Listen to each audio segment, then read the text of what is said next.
Voilà, c'est le dernier débrief ici au Web Summit à Lisbonne. Bon, c'est assez déceptif de mon côté pour avoir fait peut-être 7 ou 8 Web Summit. Je pense que c'est le moins bon de tout ce que j'ai fait.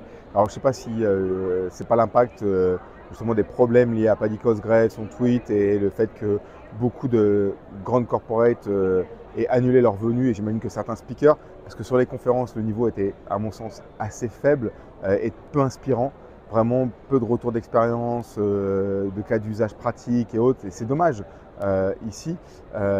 Après, niveau startup, bon, ça on peut toujours débattre, on en trouve des biens, des pas bien, il y a des choses récurrentes, des choses qu'on a déjà vues, d'autres des nouvelles. Bref, ça reste quand même assez correct, même s'il y a moins de startups matures, on va dire, que les autres années. Ce qui est certain, c'est que bon, tout le monde a parlé d'IA, tout le monde met de l'IA partout, et ça me fait penser à ce qui se passait il y a peut-être 7-8 ans, quand il y a eu le gros buzz de l'IA également. Tout le monde marqué Deep Learning and AI, Machine Learning and AI partout.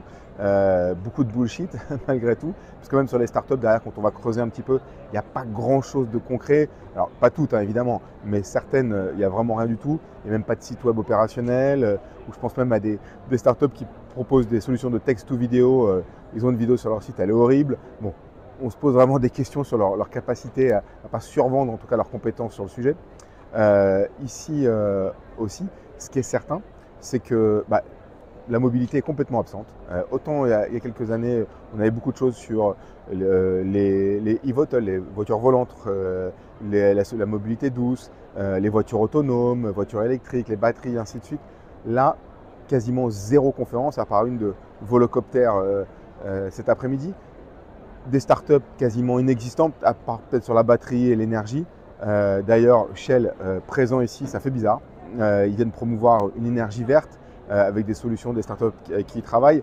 Bon, par contre, sur la côté, effectivement, si on rebondit sur Shell, plutôt côté deep tech, là on a des startups très intéressantes, réparties un petit peu sur tous les pavillons. Et alors, ça laisse entrevoir de l'espoir, même si on sait très bien que ces solutions de deep tech vont mettre 5 à 10 ans avant d'être industrialisées. Et ça veut dire beaucoup d'investissements, du changement des comportements, changement des modèles économiques et des modes de fonctionnement à l'intérieur des grandes entreprises. En tout cas, la science avance, il y a des solutions. Maintenant, il faut de l'investissement et je pense que c'est là que le bas blesse. Il faut vraiment peut-être prioriser l'investissement sur ces solutions de deep tech, sur cette recherche pour aller affronter le changement climatique, le tacler et le ralentir au maximum grâce à la technologie, puisque a priori le changement des comportements c'est compliqué, le changement d'économie c'est compliqué, peut-être que c'est la science qui va permettre de sortir vers le haut de cette solution-là en allant financer des startups et des solutions innovantes, des recherches et autres grâce à l'économie des deep tech et tout ce qui est autour du changement climatique. Et puis l'autre belle surprise pour moi sur ce Web Summit, c'est la santé. Alors vraiment énormément de startups, beaucoup de solutions sur l'accompagnement avec des IA plus ou moins poussées. D'ailleurs, on peut se poser la question des risques juridiques pour ces startups-là, en fonction des recommandations qu'ils vont proposer et des impacts que ça va avoir derrière.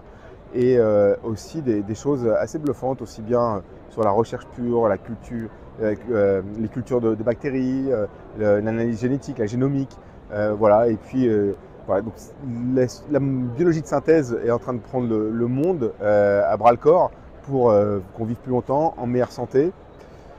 Et voilà pour cette édition 2023 du Web Summit. Donc pas la folie, mais quand même des choses intéressantes sur tout ce qui était Deep Tech, Climate Change, la santé, et puis bon, les autres débriefs, je vous ai parlé évidemment de l'aspect Web3 blockchain.